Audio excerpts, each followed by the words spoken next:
Surviving infidelity. She committed infidelity for 8 years. I'm looking for closure. Need advice.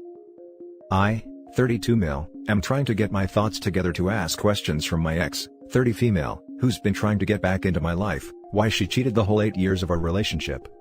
There is zero chance of reconciliation. We have 2 children ages 6 and 8. We have been split for 4 years, and I haven't been able to get past it. I've done therapy, I've tried dating, I've been going to the gym, I've been focusing on me and my children. I'm financially stable, with a job I love and enjoy. Overall, life is good. But I cannot get over what she has done, which has ruined any chance for me with potential partners. Anyway, why I'm here is because she has been reaching out, telling me how awful her life is with her partner, who she's been with 1 week after I left her. They have 2 children together. And she's been talking about leaving him. I then sent her a message saying the following: I think we should stick to just communicating when it's just about the boys. I mean, you burned me pretty good. And then you want to use me as an emotional band-aid? I'm trying to take the high road and be supportive, and I'm sorry life is hard for you, but it's been a rough time going through the damage you put me through, and I'm not trying to hash up old crap because 1, it doesn't matter to you, and 2, it may not be relevant in your life but still affects mine. It wasn't even a full week you started seeing someone else after we broke things off. You labeled me a horrible person, and told many people things that didn't even happen. And you more than once, tried to use your affair partner and other things in your life to throw in my face, and try and make me jealous. I gave you money for a termination you wanted with affair partner's child, and then continued to talk trash about me, and told private things about my life to AP, which he used against me. Then you asked me if you could move in so you could get a head start on getting your own place, and you meet a guy for a one-nighter and you told him I was an abuser, because after you told me what a psycho he was, I contacted him to tell him to leave you alone. And again, everything you told him, he used against me, when all I was trying to do was defend and help you. Then trying to call someone to plow my driveway. I get the embarrassing conversation of yet again being labeled a horrible person. I'm not trying to tell you this to hurt you. I'm just trying to get you to understand where I'm coming from, and why I can't be your emotional security. 'Cause you can't offer the respect in return. I appreciate the apology and the nice card you got me, but I can't be that person for you, and I'm sorry, 'cause I do understand what you're going through 'cause you used to do that to me. I am sorry for the hard times you're going through, but this is the life you chose, and I can't be the supportive person you want me to be. I feel crappy for saying this, but it's something I have to get off my chest. So after this, I'm thinking what a great time to ask her for some answers to get some closure for me and my mental health, right? Is it worth it? If it is worth it, what should I ask? I'm having a hard time coming up with questions, and I'm thinking this might be something that can help me move on. I'm not sure. So here I am. I know one question I'm still on the fence about knowing is, if my children are actually mine.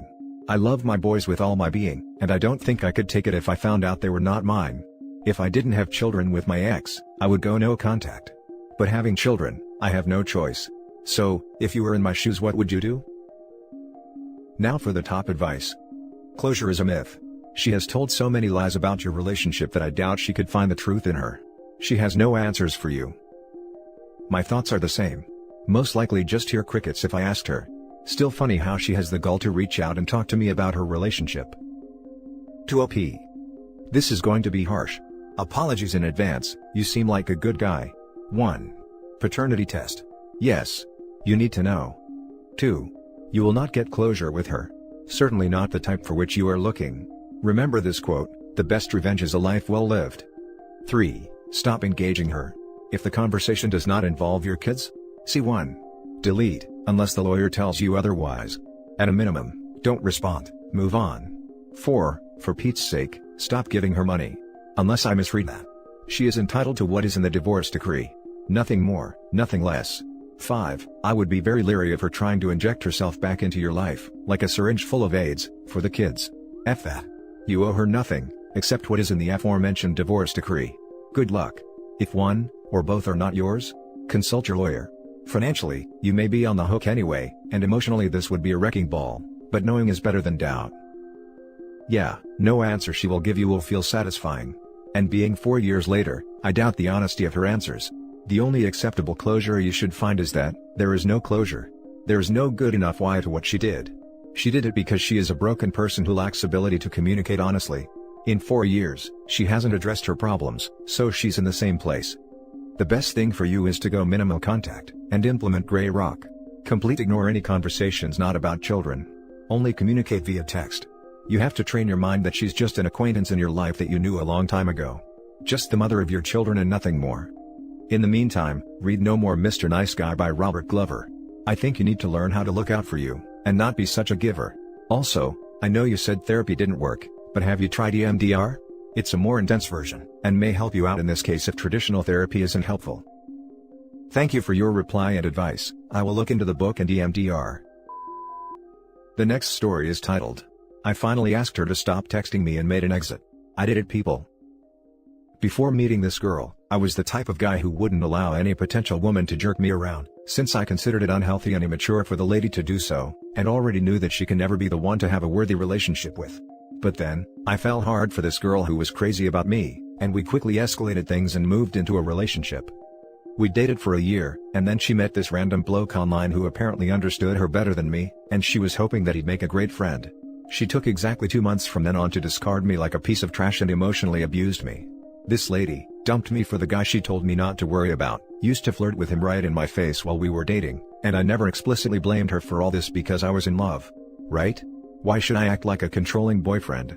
Post the discard. While I lamented her loss for 8 straight months, this lady went on with that guy, flirted heavily with him all this time, and I am not sure what cooked in between them since we were in no contact. You know, I became so weak. During those last months before discarding me, she treated me like a doormat, and yet, I never had the balls to confront her, because I feared losing her. I used to curse myself at times about where does that lost version of mine exists now, the one who never used to care a hoot about such toxic women, and continuously wondered why am I putting up with this crap. After 8 months of no contact, she hit me up just 9 days ago, and somehow told me that she still flirts with that guy and they're keeping in touch. Any sane guy would have exited right away, but I was so weak that I put up with that crap, because she came back. Yes, I was acting that weak for real. Over the course of the previous 9 days, I had zero apologies, no remorse for her actions, but rather, she kept treating me like trash. Replying to my texts after 2 hours, putting in just 1 sentence as a response, and then running away for 2 hours again. Coming back and putting in 1 sentence, and then off for 2 hours again, all the while blaming her work and hectic day. I, the weak moron, fell for this lie of hers again, but a part of me was still skeptical that something might be fishy. And what I discovered today was enough for me to have my strength back. This woman, after barely dropping me 1 sentence and ran off for 2 hours, was mingling with her affair partner, while I was being gaslighted, stating the work and a busy day. I had enough, honestly. Bloody lies all the time, and no respect for me. I've realized that she hasn't changed over 8 months. The lies are still there, she still craves excitement from her flirt buddy, and the top-notch manipulation has gotten all the more worse. I simply told her that I'm walking out, no blame game, and nothing. Started the conversation and told her I'm exiting. She tells me that I'm being weird. Maybe, yes I am, but I'm not going to blame her and to let her have the way this time. I'm not going to confront her for the lies she's still been telling me. She isn't worth the truth. The weak man stood up for himself today, folks, and I've realized that I would not want this woman in my life ever again. The door will be forever slammed. I'm all teary that I could stand up for myself. I've finally found the lost me. Now for the top comments. Woohoo! Reading this post has me happy on so many levels. For you, for your freedom, for us here in this thread, and for all the betrayed significant others out there. Good for you. Zero apologies is the way to go. Giving me a lot of encouragement this morning. Thank you. Thank you so much. I can't believe that I did it. It just felt so empty today, you know. I didn't feel like a part of me detaching, or the pain I had when she dumped me 8 months ago. I felt nothing but peace today. I'm extremely happy that I'm not allowing someone to treat me like a piece of garbage anymore, and I could actually pull it off today. She tried spinning the narrative on me again at the last moment, dropping in a message like, "Consider these our final messages then, since you do not want to talk again." You know what the weak me would have done? He'd have given an explanation to how she's misunderstanding me and rather, how badly I want her in my life, yada yada. I bet she was expecting the same response. But today, I let her realize the fact that yes, it's me who doesn't want to talk to her again, and have no shame in accepting it. Brother. Read up about the 180 and Grey Rock. Internalize that stuff. Don't give her the validation. She thinks of you as easy supply. She'll hover a little, get off on messing with you, and drop your butt. That idealization discard cycle sounds familiar. Stay away from her, man. Become the greyest of all rocks. Fade into the background. No, she cannot be thinking of me as a supply, because her flirt buddy is still there. If she can jerk me around and not respond for 2 hours, while mingling with him and giving me one-liners, it's evident where her attention source currently is. And she has no way to come back now, the door will never be opened. She's dead to me, I don't know that individual anymore. Don't look back, or she'll play you like Play-Doh. Everyone is weak at some point, but up to a point. Please no more contact, period. Good luck. Never, sir. Never. I only took her back because I was hoping that she might have changed, and would be willing to put in for what it takes to complete a relationship and work over her mistakes. It took me no longer to realize today, that if she couldn't change even a bit over 8 months, she can never change her patterns. Now for the last story. Updated, cheated, abused and the spiral never ends. Original post. I was dating my ex since the start of COVID, and was best friends with her since summer 2018 when we both started uni. She was in an abusive and toxic relationship, where he ended up getting her first cousin pregnant. She changed completely as a person, started having anxiety attacks and got deep into substance abuse. I couldn't see someone that I loved to be this hurt, so I would spend all my time ensuring that she was healthy and healing. We grew very close and started dating. This was the happiest I ever was, not just because I thought I got the perfect woman, but also because seeing her happy made me happy. Fast forward to August, I walked towards her apartment at like 7 a.m., which was very unusual for me as I am a very late riser. It was her birthday, and I thought of coming early, decorate the living room, cook her breakfast and give her a surprise. As I put my key in the lock and start to twist it, I hear a commotion inside, and soft hurried voices. Petrified, I open the door and dart in to see a mutual friend trying to hide somewhere while fully naked, and my girlfriend just standing there in shock. I was a very violent child, but smoking grass was an effective way I controlled my anger peacefully since the last 3 to 4 years. All of that gone in an instant, and I punch her mirror as hard as I can, while cutting up my hand very badly. She screams when she sees my hand dripping blood, but I simply just walk out before I did anything that I would have regretted later. I got myself patched up and went back home in the evening, with a bandage and a broken heart.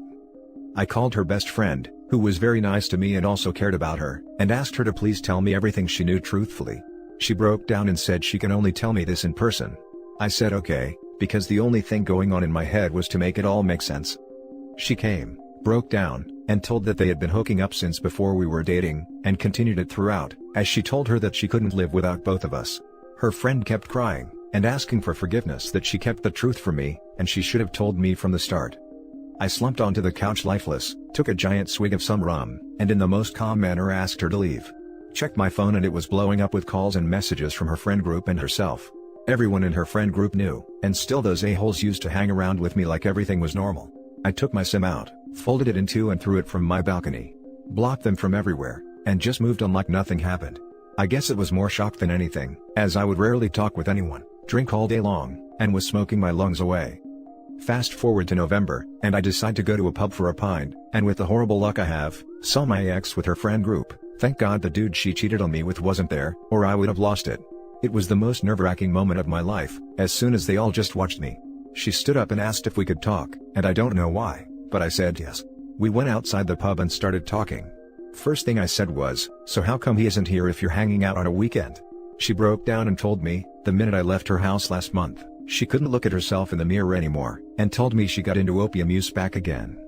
I'm only 20, and I never dealt with anything like this before, so I just started crying and embraced her, thinking all this was my fault. I said let's talk it out at your home, so at least we know whether we want to move on with us, or get closure.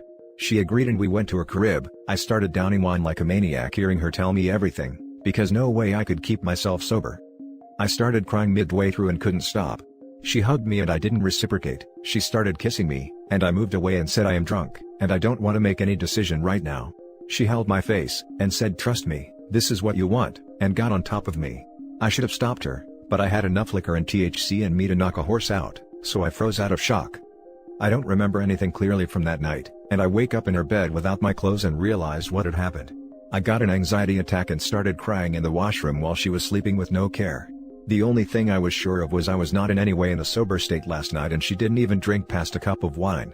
I scrambled for my belongings and ran to my home. Put my phone on silent, started having the worst day of my life. I felt used, and couldn't stop puking at the thought I was manipulated so easily. Since then, I reported the incident to my university authorities who promised 100% discretion. They wanted me to press charges, but I said that's the last thing I want to do to a self-harming person. A counselor for our university talked to me, and said I was in trauma and I need time to process and decide how to handle this situation. It's been almost 2 months, of her messaging me long sorry paragraphs from random numbers almost every 5 to 6 hours, and I can't seem to come out of this pit of darkness. I want to stay strong for my family, but every day it's proving tougher and tougher to do. Now for the top advice before reading the update. Sounds like she forced you, and took advantage of your intoxicated state of mind. She is weaponizing her mental health and substance use to not take accountability for her own actions/choices. I just feel overwhelmed with all of this happening so quickly. It's a crap show of conflicted emotions right now. Get into individual counseling immediately, and stay the hell away from your ex-girlfriend. You're so young to latch onto this train wreck of a girl. Move away if need be, but stay the hell away. Knock off the drinking and D's. That is so self-destructive. Get your life in order. Work on your body and your soul. Work on a career for the future. Most of all, move on and don't look back. Get your head away from all this crap. Get a new phone number. Do whatever it takes. I'm trying my best to. I know my life is much more important to waste on things like this. Thank you for your help. Stop drinking and smoking as a start. That would be the dumbest way to ruin your own life. Being an alcoholic because of a girl at 20? Move forward with a clear head. Stay no contact. Contact the authorities, because what you described is forced intercourse. If there is any trauma from this, then you need to seek professional help. If not, go full no contact with any of those toxic trash and bang someone else. Now for the update. Thank you for your kind DMs and comments. I have decided to go on a week-long trip to my friend's cabin to gather myself, and not use substances to numb my feelings. Honestly, he is the only reason I'm still kicking about, and I'm grateful for the support he showed me. As for the ex, after weeks of her and her friends blowing up my phone, I decided to meet with her and asked my friend to come along with me. We met yesterday at a pub, and as soon as she saw me, she started running in for a hug, but still being terrified of the event that happened, asked her not to, in the calmest way I could. We sat down, and she started crying and apologizing about how she threw away us. As soon as she said that, I lost my cool. I won't lie. I told her that there was never an us. She cheated and took advantage of me, despite all I ever did during those times were to make sure her mental health and well-being was the first priority.